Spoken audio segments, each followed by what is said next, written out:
Al Jazeera podcasts. Today, what's next for the war in Lebanon? We're moving now into possibly targeting a string of political representatives of Hezbollah. We're already in a case where we're seeing repeated violations of international law every day. Is this an escalation ahead of a ceasefire or just an escalation? I'm Kevin Hirten, and this is The Take.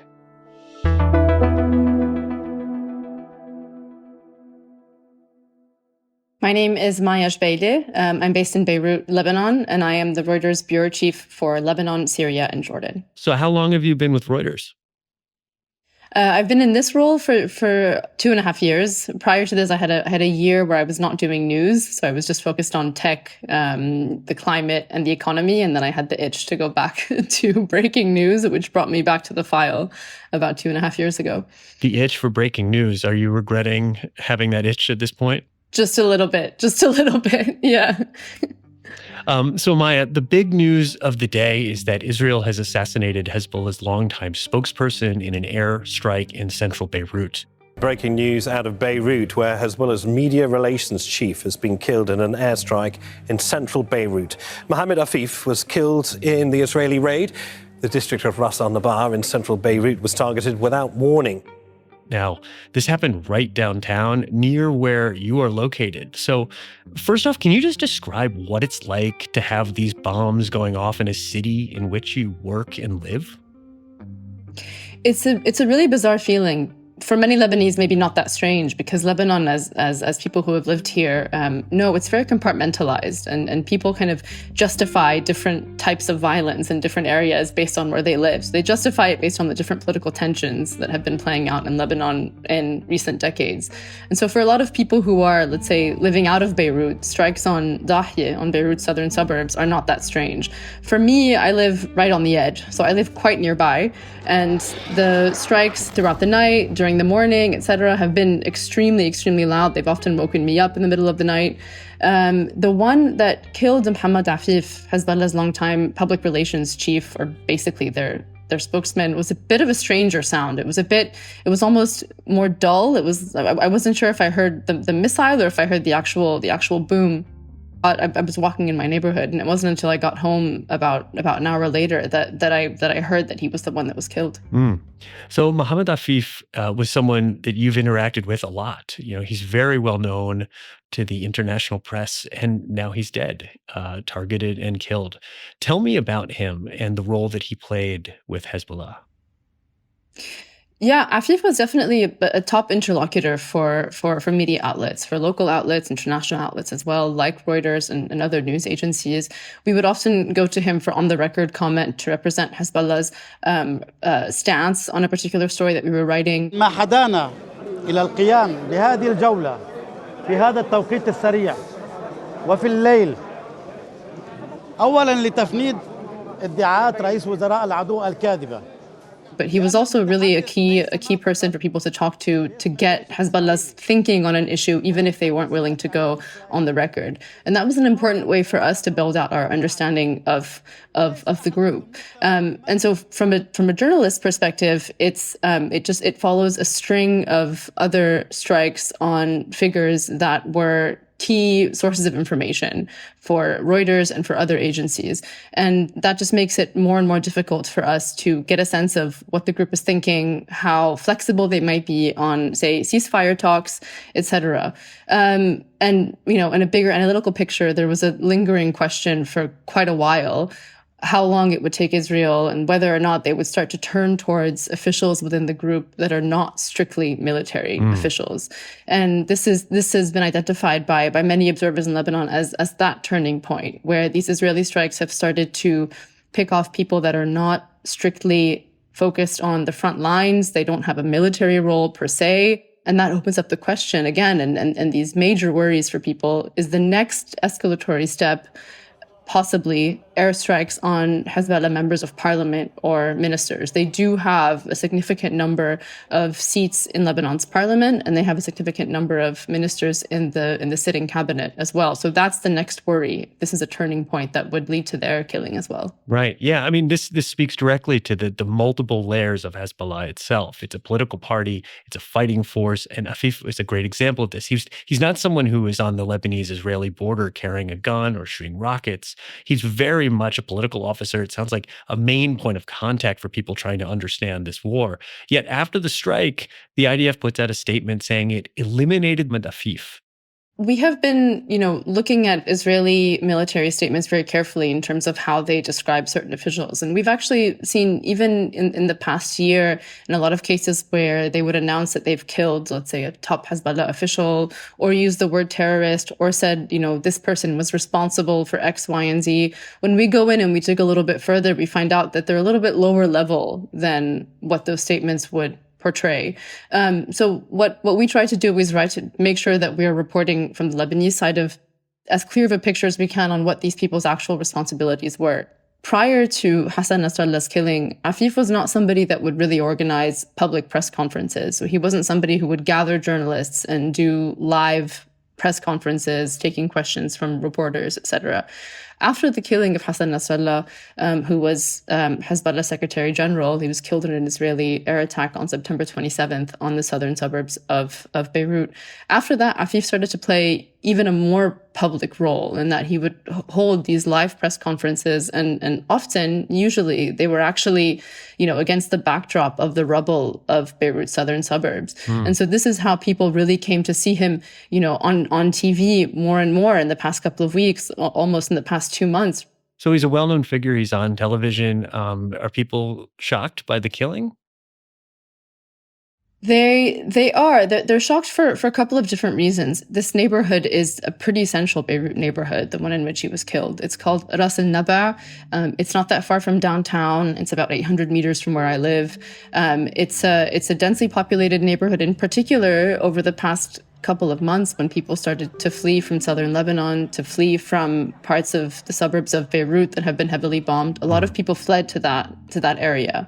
And so he was actually having a meeting outside of Beirut's southern suburbs, and that's where he was targeted. And it also feeds into this, this profound fear in Lebanon now, where people are afraid of any possibility that there's a Hezbollah official or somebody affiliated with Hezbollah who might be staying in their neighborhood after having fled from other parts of the country. And so these are the different elements that have kind of sparked concern around the strike, in addition to what I was saying earlier, which was this idea that this question that people have of, is Israel now starting to turn towards more of the political figures within the organization who, again, are not on the border carrying arms, but who, for the Israeli government, would be considered a threat? Is that the next phase that is coming? After the break, is a ceasefire in Lebanon possible in the near future? Okay, Maya, the bombs keep falling. Israel keeps assassinating people. All the while, we keep reading about this potential ceasefire.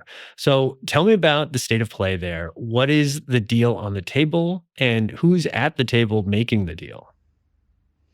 So the players are effectively the same as they have been for the past year. So we have Amos Hochstein, who is the U.S. envoy, the White House envoy, currently working on this for the last year. We have Nabih Berri, who is the Lebanese Speaker of Parliament. He's been the Speaker of Parliament for more than 30 years. He is a close Hezbollah ally, and he's basically the main diplomatic interlocutor always for Hezbollah in these types of negotiations.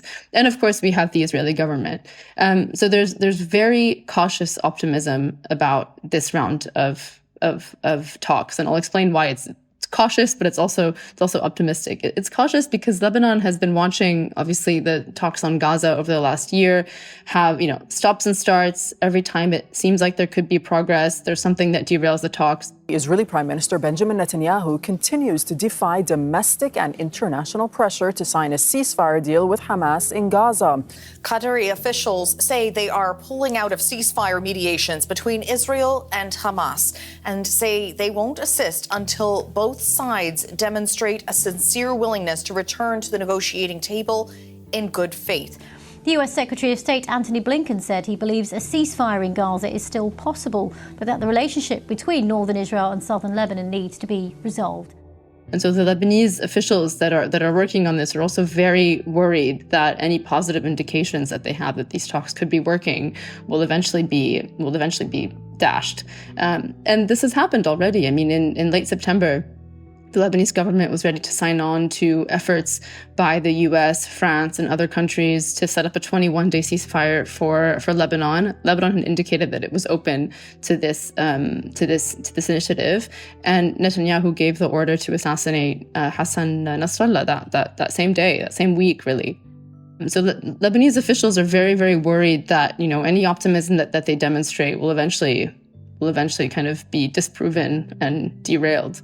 At the same time, there are kind of tangible positive signs that they're pointing out to us. Mm-hmm. They've gotten a written proposal, which is already a good sign. We haven't seen it ourselves, but we have a sense of what's in it. And they have told us that, they have some notes, Hezbollah has some notes on this proposal, but there's nothing that would obstruct a ceasefire from taking hold. So we're hearing these positive indications from Lebanese officials, and everyone obviously is hoping that we can get a ceasefire deal as soon as possible, because the displacement is continuing. We're seeing very deadly strikes continue across Lebanon, so everyone is desperate to see these hostilities come to an end. Right. Well, since the Nasrallah killing, two main things have happened. One is the Trump administration is looming. So that's clearly going to affect things. And now this assassination of Afif. Is this a situation where it's not what they say, it's what they do?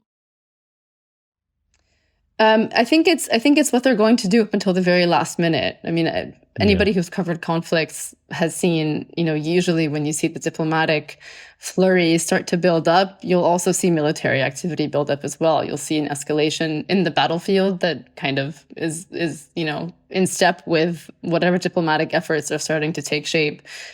The problem that you always have then, and the kind of dangerous phase that you get into, is will the military escalation eventually derail the political efforts to get to a ceasefire? Will something that's really a paradigm shift take place in the battlefield that will make it impossible for the two sides to agree to some kind of diplomatic resolution? So we're trying to guess what are the benchmarks politically and militarily that each side will try to achieve, so that they can kind of check their boxes and say, we're now ready for a ceasefire. So you don't get the sense that the incoming Trump administration has completely scrambled this, because this was negotiated before Trump, and now they don't need to now change the parameters to make this a deal that is good for a potential Trump administration? We haven't been able to get a direct answer on this from Lebanese officials. They've told us that they feel that the Trump administration has been positive and that they want a ceasefire. They actually want a ceasefire before the inauguration on January 20th, and that has kind of created some additional momentum. That's actually been almost a kind of a gift to the outgoing Biden administration to create some additional momentum in an effort that many people considered in Lebanon that it was pretty much dead in the water right before the election. So there actually is, at least from the Lebanese side, renewed hope that this ceasefire can be landed. But these officials are also kind of caveating that with their perception of a Trump administration that is going to be extremely pro-Israel.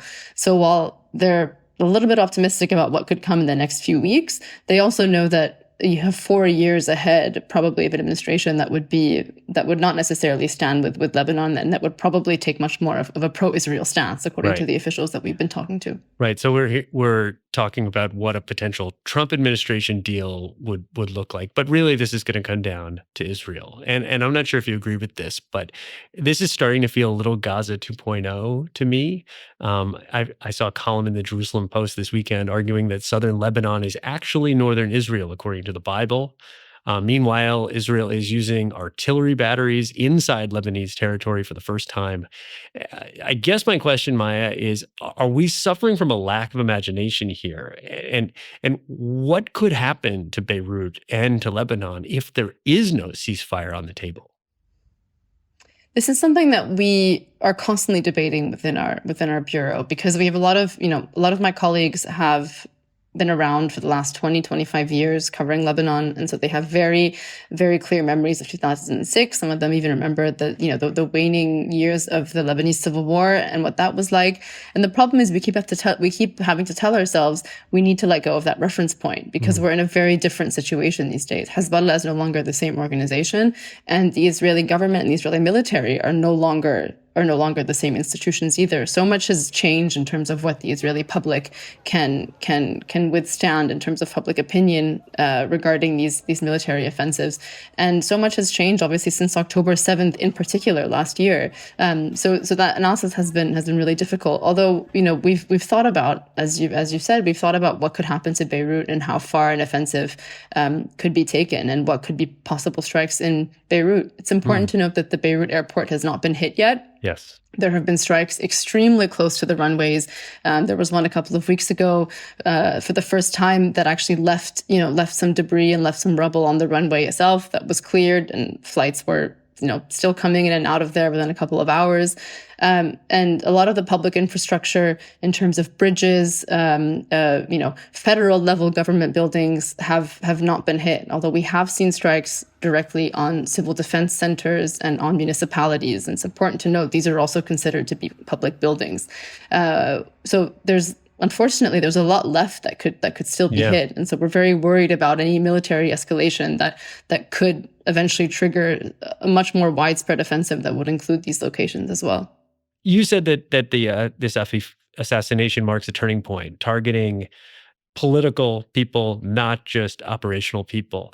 Do you think that this might signal, though, that Israel does not accept Hezbollah as a political entity and will not accept any sort of a ceasefire that has Hezbollah as part of a governing coalition of Lebanon? Frankly, it's hard for me to say, but from the Lebanese officials that we've been talking to, I mean, their response is it's not Israel's choice to make on behalf of the Lebanese whether or not there is a political representation of Hezbollah on the day after or not.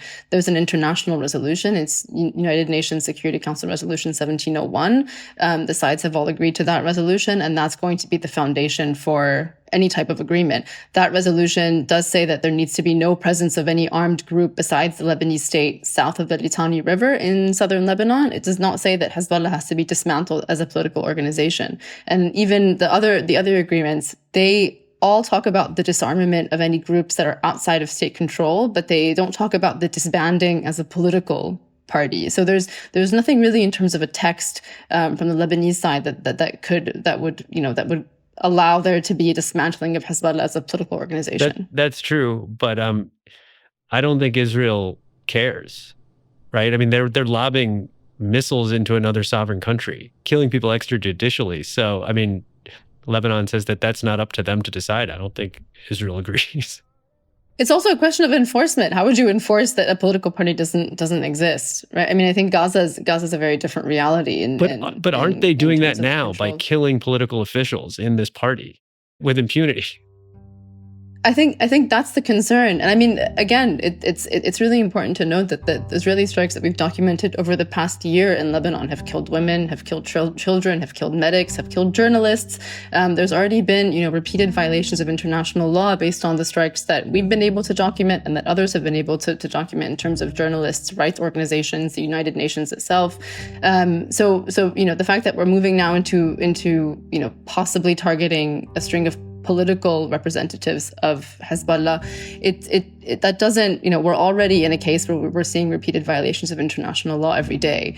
That would be something that we could analyze politically, but at this stage, Lebanon is rife with these examples of indiscriminate attacks on medical facilities, on journalists, on civilians that are protected by international law.